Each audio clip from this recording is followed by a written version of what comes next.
Hello friends, today I'm going to show you how to turn off active status on your Facebook account.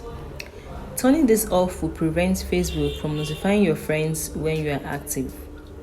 To turn off active status on Facebook, open the Facebook app on your device.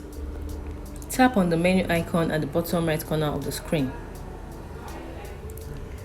Locate and tap on Settings and Privacy, then you select Settings.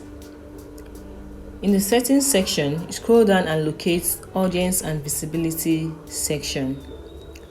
Now you find and tap on Active Status. Right here, you can turn it off. All you need to do is to slide the blue toggle switch and click Turn Off. Now, your friends will no longer be able to see your active status, and you too won't be able to see when they are active or online.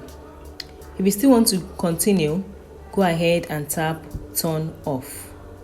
Now, you've turned off your active status on Facebook. Thanks for watching, guys. Don't forget to like, share, and subscribe for more useful tips. Bye.